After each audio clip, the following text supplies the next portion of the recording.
London, 1877. The rain has stopped, yet the damp walls still breathe cold. On the doorstep sits an old woman, a bottle of milk in her lap, and in her arms a tiny child. Once she was a tailor's wife. Her husband had died years ago.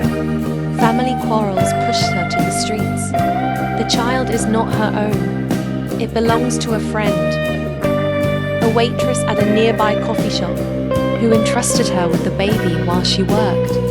This moment was captured by the Scottish photographer, John Thomson, who titled it, "The Crawlers." But who were the crawlers?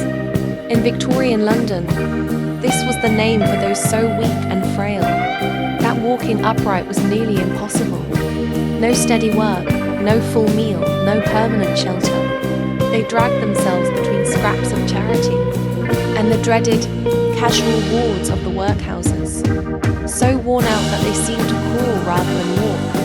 Thomson's photograph appeared in the book, Street Life in London, 1877, a collaboration with writer and social activist Adolphe Smith. It was more than a book, it was a conscious effort to place the harsh reality of street life before the public eye, with dozens of Woodbury-type photographs and sharp, shocking essays.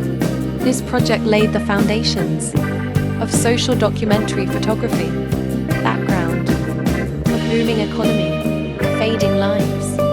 London's population swelled, 3.8 million in 1871, nearly 4.7 million by 1881. Industry glittered, but in the shadows. Cramped tenements, polluted water, disease. Workhouses under the Poor Law of 1834 offered help, but at the price of dignity. Reforms were on the horizon. The Public Health Act of 1875 and the Artisans and Labourers Dwellings Improvement Act gave municipalities the power to clear slums, to provide clean water and sewers. Yet enforcement was slow, often optional. A decade later, Charles Booth's famous poverty maps would chart misery street by street, but the visual tradition began here, with Thomson and Smith, the moment captured. That old woman is not just a face, she is the ashes of cold hearts, the silent fear hidden in wrinkled clothes. Where will tonight's bread come from? The child in her lap is the only spark of hope. Perhaps tomorrow a soup kitchen will open, or the workhouse line will grant them a bed.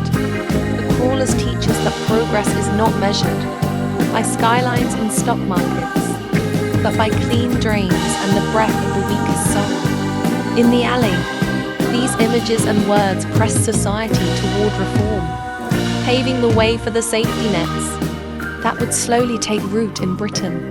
And here lies the strange truth of history.